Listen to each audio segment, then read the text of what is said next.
Sambuddhassa Namo tassa bhagavato arahato samma sambuddhassa Namo tassa bhagavato 벽이 생기고 방을 만든다.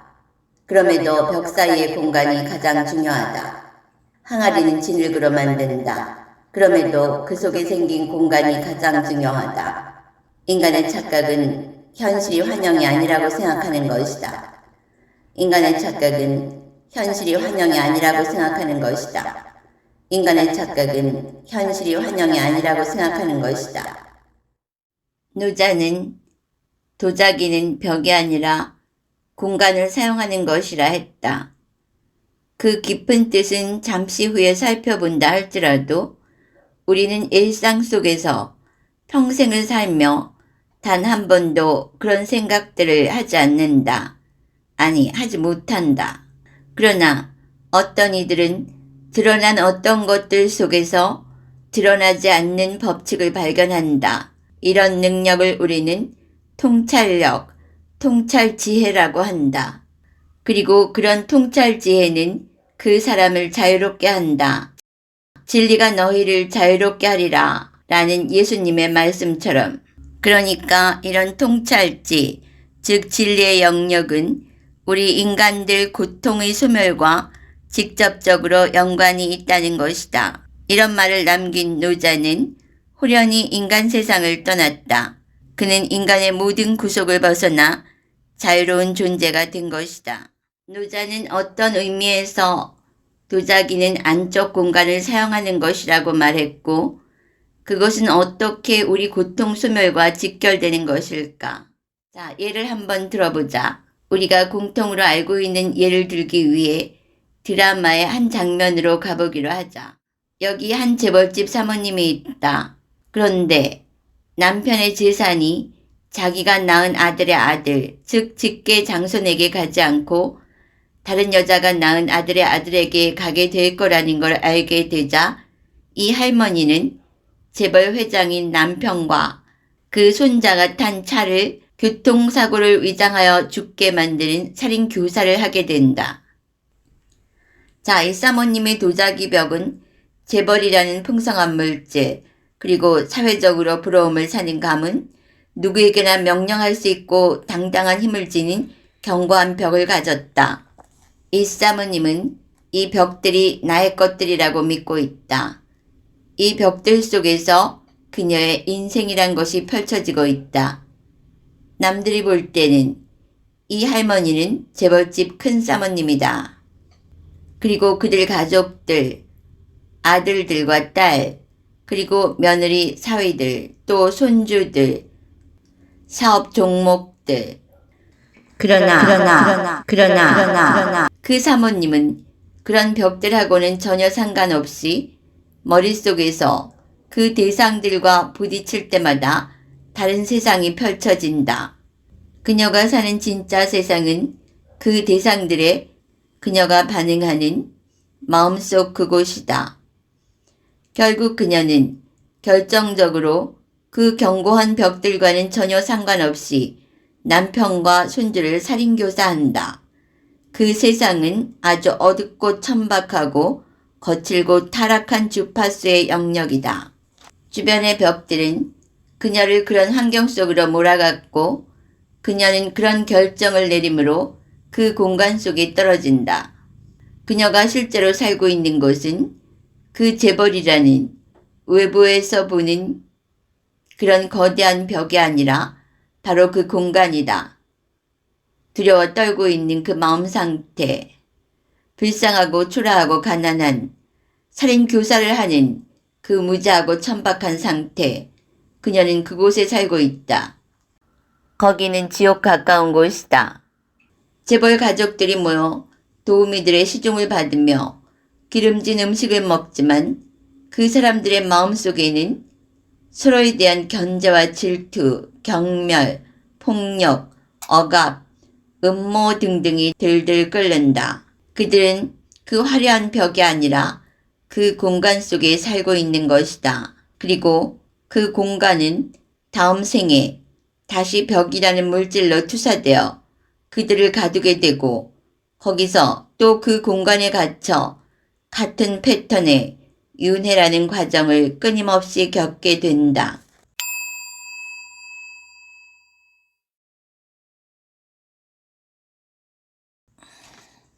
역 앞에서 김밥을 파는 젊은 청년이 있습니다.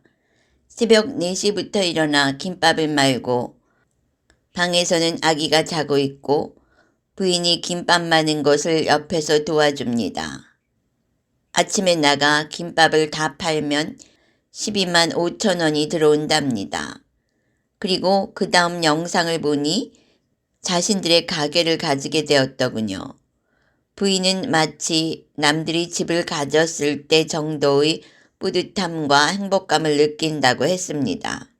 이 젊은 부부의 외적 벽은 비교적 관점에서 보면 재벌들을 부러워할 수도 있습니다. 하지만 이들의 공간은 희망과 부지런함, 열정으로 가득합니다. 아까 그 재벌집의 공간에서 보던 더러움이 없습니다.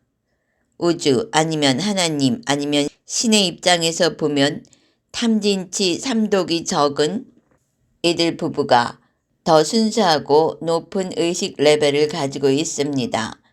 당연하게도 이들의 행복 지수가 훨씬 높습니다. 이들은 재벌과 비교하며 자신들을 열등하다고 생각할 필요가 전혀 없습니다.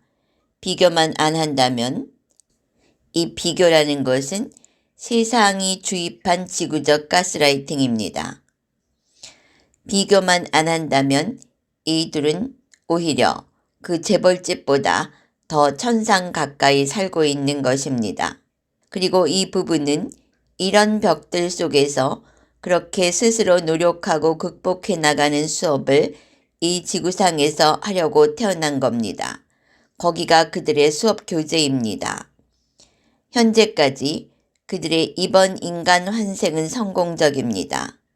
또한 그 재벌집 사모님도 그런 재벌의 환경 속에서 자신의 이기적 아니면 모성애로 위장한 무지한 욕망을 다루어야 하는 수업이었는데 졌습니다.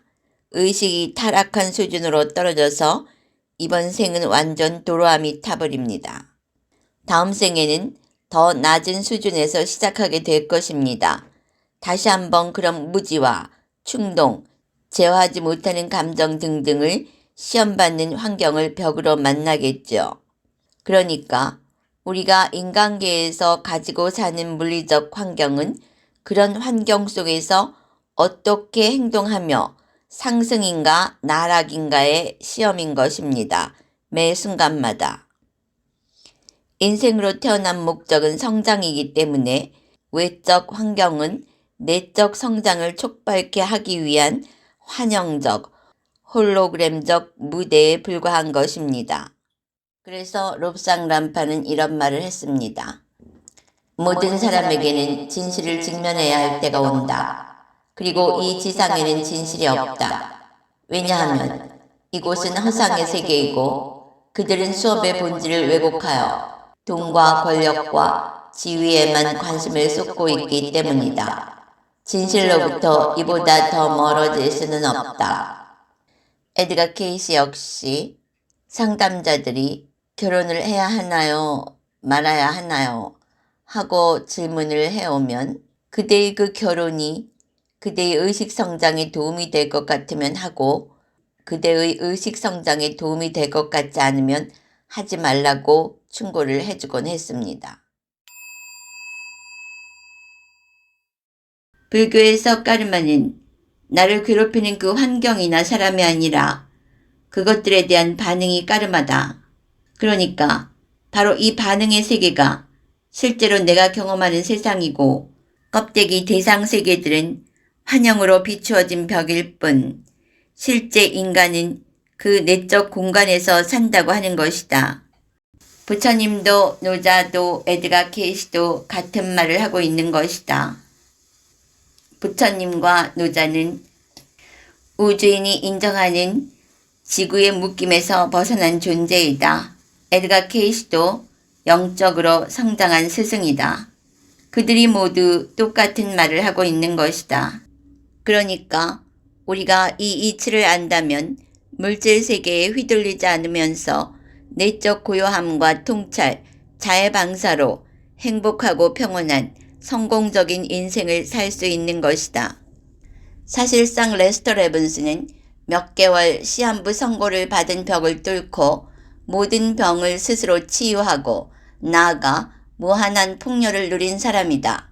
이런 사례는 우리에게 명확한 증거이고 실체적 가능성을 보여준다. 그렇다면 우리는 왜 그렇게 이 홀로그래픽 허상인 인간계의 매트릭스로부터 우리를 유익하고 평화롭게 한다는 그 공간으로 가는 것이 이렇게 힘드는 것일까? 그것은 우리가 지구적 차원에서 가스라이팅 되어 있기 때문이다. 지금 보면은 인간으로 태어나서 우리가 학습을 통해서 일단 세뇌가 되고 그러면서 사회가 너희는 이렇게 살아야 한다라고 딱 그 틀을 잡아놓는다. 그리고 그 틀에서 조금이라도 벗어나는 사람들은 소위 말하는 아싸가 되는 것이지. 그렇게 해서 그 사회에서 소외시켜버리는 그러한 그 단체로 세뇌된 어떤 개념 체계가 우리에게 아주 끈적하게 달라붙어 있기 때문이다. 그런데 놀랍게도 그 지구적 세뇌, 지구적 규모의 가스라이팅의 대부분이 무엇인가 하면은 바로 우리 육감각으로 들어오는 정보들이다. 그래서 부다는 그 정보들을 관찰하고 일어남 사라짐, 무상을 보면서 사라짐을 보는 순간 대상으로부터 벗어나게 만드는 위파사나 수행을 우리 인류에게 유산으로 남긴 것이다. 근데 그 육감각의 정보 속에서만 살아가는 소위 말하는 중생계는 절대로 그 너머의 세상을 알지 못한다. 그렇기 때문에 그 허상인 그 홀로그램 매트릭스 속에서 계속 시간과 공간을 창조하면서 돌고 도는 것이다. 그래서 우리가 이 상황을 확실히 이해하게 되면 그 가스라이팅 중에 하나인 서로가 서로를 비교하면서 경쟁하면서 미워하고 해치고 그 반작용으로 내면의 공간에 그 평화가 박탈당하는 그러한 일을 겪게 되는데 우리가 이러한 통찰을 얻게 되면은 쓸데없이 벽과 벽을 비교하는데 인생을 낭비하지 않고 각각에게 주어진 그 소중한 시간 속에 인생이라는 교재로 주어진 그 상황 속에서 앞으로 나가는 것이 인생이 아니라 목적이 아니라 그 나에게 주어진 그 상황을 푹 익혀서 열매가 뚝 떨어지면 또 그 다음 열매를 가고 그 다음 씨를 뿌리고 하면서 자기 스스로 성숙해 나가는 것이지 다른 존재하고 비교하면서 직선적으로 돌진하는 것이 성공이 아니라고 하는 것이다. 그래서 각각에게 주어진 교재 속에서 시험을 잘 치르고 성장이라는 진급을 무사히 이뤄낼 수 있을 것이다. 내가 왜 이 영상의 주제에 좀 신경을 더 많이 썼는가 하면 요즘은 물질이 이 외벽이 아예 공간을 거의 잠식해 들어와서 사람들이 헉헉거리며 열심히 살아도 평화나 행복의 공간을 찾아내지 못하기 때문에 나는 거기가 아니라 여기라는 것을 알려주려고 하는 것이다. 예를 들어 일제시대에 친일파들이 상황에 빠르게 적응하여 동포들을 밀고 하며 자신들의 부귀영화를 꾀한다고 할 때 짧은 시간 속에서는 호의호식하는 것 같지만 그들의 인생에서의 숙제는 완전 빵점의 낙제인 것으로 그 무대가 지나고 다음 생에서는 그 타락하고 낮고 초라한 의식으로 만들어진 그 벽의 환경 속에서 다시 새로운 수업을 시작하게 되는 것이다. 그 인생은 실패한 인생이 되는 것이다. 그러나 로마 시대 기독교인들처럼 사자우리에 버려져도 그들 스스로 권력과 죽음에 굴복하지 않고 나는 기독교인이다 라고 선언할 수 있는 숭고함을 지켜낸다면 육신이라는 벽 또한 허상이기에 그 환경, 그 무대가 주는 그 인생의 숙제가 그야말로 최고 A+를 받고 더 높은 의식 수준으로 월반하게 되는 것이다. 요즘 세상을 보면 회사나 정치, 이런 상황이 그저 감투 하나 쓰려고 거짓말에 조작에 지록 위마에 난리도 이런 난리가 없다. 게다가 먹거리, 놀거리들은 정말 놀라울 정도로 세련되게 발전해가면서 가속도가 붙은 그 흡인력이 블랙홀을 방불케 한다. 반면 그들의 의식 수준은 더욱 어두워지고 척박해지고 가난해지고 초라해지고 있다. 사람들의 공간이 서서히 벽으로 막혀가고 있는 것이다. 그래서 사람들이 가슴이 탁탁 막히고 병이 많아지고 화를 조절 못하게 되고 어디 쉴 공간이 없는 것이다. 그저 불안불안하다. 벽의 세계는 항상 불안불안하다. 그들이 점점 더 그 평안하고 무한으로 연결된 공간을 박탈당하고 있기 때문이다.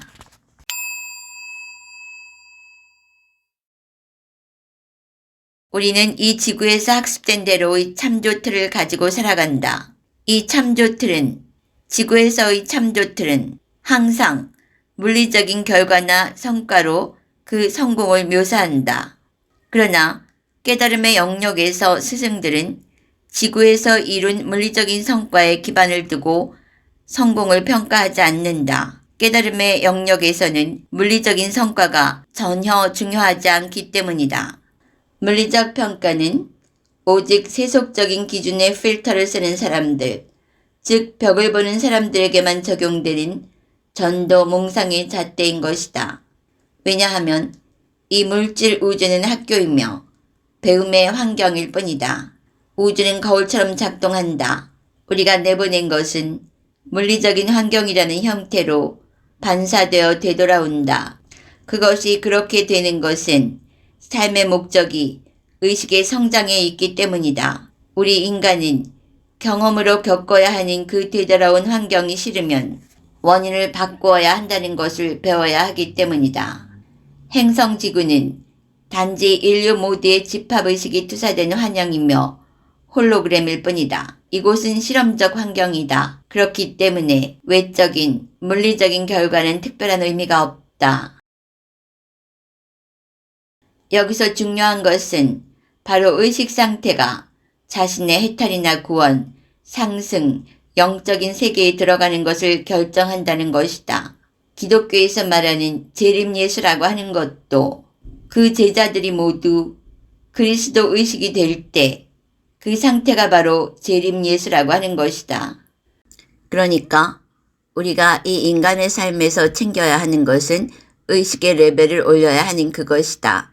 그것이 또 다음 생을 결정하기도 하므로 보통 윤회하고 있는 범부 중생들은 자신의 반응을 지배하지 못하기 때문에 우주 거울에서 반사되어 돌아오는 것을 바꾸지 못한다. 하지만 사람들은 계속해서 반응한다. 그것은 사실상 자신이 이전에 했던 반응에 대해 반응하고 있는 것이다. 그리고 이런 일은 돌파가 없는 한은 오래오래 계속될 것이다. 그런 의미에서 우리에게는 비약적인 도약이 필요한 것이다. 자, 이제 그대는 이 남은 시간들을 벽이 주는 세속적 환영, 인간 세계의 프로그래밍을 쫓으며 시간 낭비하지 말고 깨달음으로 도약하라. 2023년 1월 22일에서 1월 28일 7일간 오후 9시 반에서 10시 반까지 윗바사나 명상 온라인 집중 수행이 있습니다. 온라인 수행을 원하시는 분들은 아래 더보기란에 나와 있는 링크를 클릭하여 카페로 들어와 신청해 주세요. 윗바사나 명상으로 일상에서 깨어나 높은 의식 수준으로 살고자 한다면 윗바사나 온라인 수행. 매월 셋째 주 일요일에서 토요일 저녁 9시 반에서 10시 반까지 온라인 집중 수행에 동참하세요. 자해 명상을 좀 더 전문적으로 깊이 있게 선정 수준까지 발전시키고 싶다면 매월 첫 번째 일요일부터 토요일까지 아침 5시 반에서 6시 반까지 온라인 집중 수행에 동참하세요. 이론으로만 접근하는 불교와 직접 1시간이라도 윗바사나 수행을 했을 경우 엄청난 차이가 있음을 분명하게 알 수 있습니다. 또한 수다원 경험 수행자의 경우에서 알 수 있듯이 윗바사나 수행은 선정 없이도 충분히 수다원 깨달음이 가능하다는 것을 보여주고 있습니다. 이제 깨달음은 우리의 보편적 일상이 되어야 합니다. 왜냐하면 이 수많은 인간들의 문제를 깨달음의 의식이 아니고는 해결할 수 없기 때문입니다.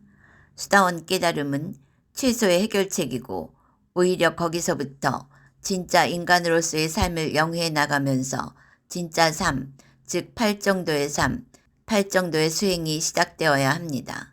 개개인들이 깨달음으로 각각의 의식 수준을 높이면 그로 인해 나라나 정부도 거기에 맞게 높은 의식 수준으로 상승합니다. 각 나라가 의식 수준이 높아지면 지구 전체 집단 의식도 상승 나선을 타고 올라갑니다. 그러면 자연재해 등 수많은 재난을 미리 막을 수 있습니다. 그러므로 지금이 깨어나야 할 바로 그때입니다.